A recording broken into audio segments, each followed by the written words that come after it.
I'm Alex Morash, and let's clear up the world view. Ghana's parliament approves bill criminalizing LGBTQ identity. Ghana's parliament has approved a controversial anti-LGBTQ bill that would criminalize identity as queer and imposing prison sentences of up to 3 years. The bill also criminalizes promotion of LGBTQ activities and introduces a quote-unquote duty to report act considered illegal under the law. Allies supporting the queer community could also face imprisonment. Exemptions would apply to people in the legal, media, and healthcare sectors who report on LGBTQ+ issues or provide medical care to queer individuals. President John Dramani Mahama has not yet signed the bill into law, but religious leaders are urging him to approve it. Reverend John Frazier, who sponsored the legislation, told Parliament on May 29th that the measure would protect Ghana's cultural and family values and make anti-LGBTQ laws more robust and more encompassing and more strident in dealing with the practices of LGBTQI individuals. Same-sex relations between men have been illegal in Ghana since British colonial rule, but the new bill would punish people simply for identifying as queer. International human rights groups have condemned the legislation. A similar bill passed in 2024, but was never signed into law by the former president due to legal concerns. I'm glad that the article mentioned a very important point. Whenever we talk about African countries, a lot of people are like, oh, they're so primitive. Like, it has to do with British rule. This all comes down to British colonialism really has screwed up so many different nations, and I think it's a big driver of a lot of this homophobia. I know others will say that there's some other things going on. Bobby, are there any other factors at play here that we? Of course, there's, for example, ever since American evangelicals, with people such as Scott Lively, who compared gays to the Nazis, and they are the drivers behind a lot of these extreme anti-LGBTQ legislation that are now popping up. And the thing is, they are coming from a place where they resent the fact that they can no longer impose their values at home in the United States, where LGBTQ rights were growing from leaps and bounds in the early 21st century.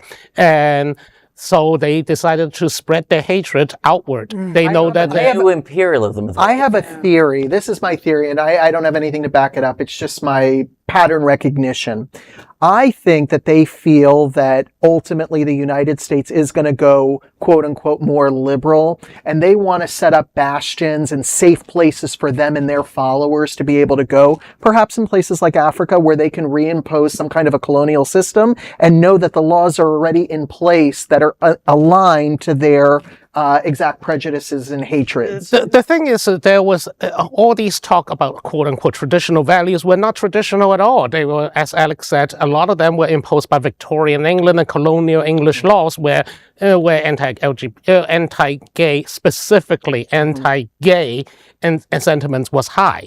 And now they're borrowing also playbook from Russia, for example. Russia has decriminalized gay sex. You can actually have sex with people of the same gender. You cannot promote it or identify yourself as LGBTQ or anything else. No Hotspots magazine. Yeah, no Hotspots magazine, no queer representation. I mean, someone was arrested because they streamed Heated Rivalry or wrote a review of Heated Rivalry. Well, I have to say I've seen some clips of that, and that is some softcore.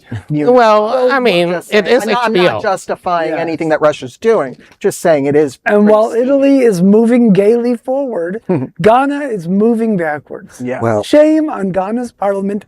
I mean, don't they have more pressing issues to deal with than this? Well, I'd like to think that in 2 years, when someone gets kicked out of the White House, that we have someone who in our leadership who will not continue the trade relations that they're enjoying right now, because, Ghana has agricultural, financial tech, mining, mineral rights, tourism.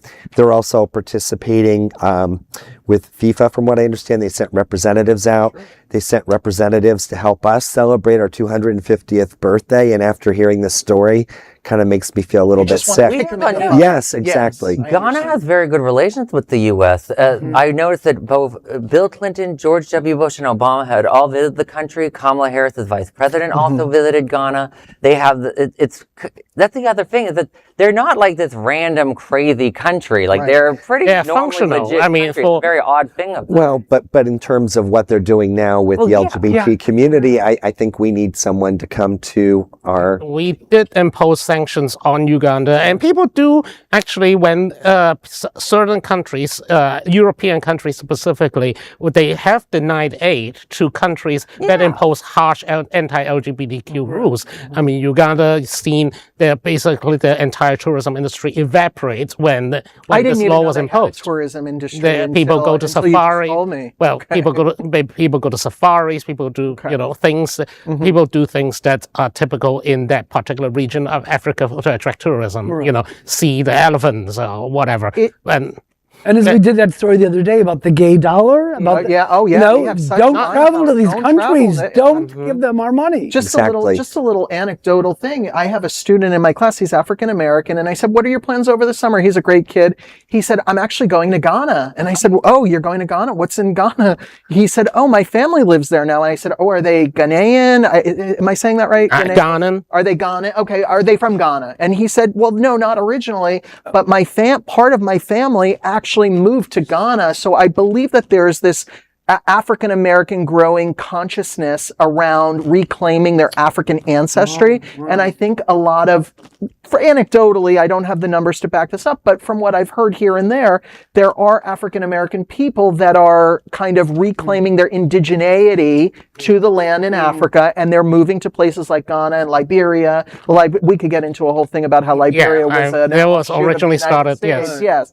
So it's all very fascinating. And I said to him, "Oh, is this your first time?" He said, "No, I've been going there every summer for like 5 years," which I thought was very interesting. Yeah. So, but part of we are noticing, I don't know specifically the race breakdown, but a lot of Americans are leaving the country right now. Like that we are seeing actually an exodus from this country. So you might be onto something. And I also think that again, I have to say that I'm not the most well-educated on this, but I know enough to say this, that I do believe that places like Liberia, West Africa, Ghana, which are all part of West Africa, that they are offering citizenship or at least permanent residency to African Americans because of their, maybe not necessarily their role in the slave trade, but the fact that a lot of the people that ended up enslaved in the Americas came from West Africa. Reparation. Yeah, well, repatriation. I don't want to say that. Ireland and Italy and other countries have done that for theirs, who were not kidnapped to come to the United States. So it would make sense for a country like Ghana to do that too. It's all very fascinating. We should spend a whole show on this, and we should get some experts in the field. But I just want to say there is no other queer nonprofit media platform like this in the entire world. Support our LGBTQ stories by sharing them and subscribing to Queer News Tonight.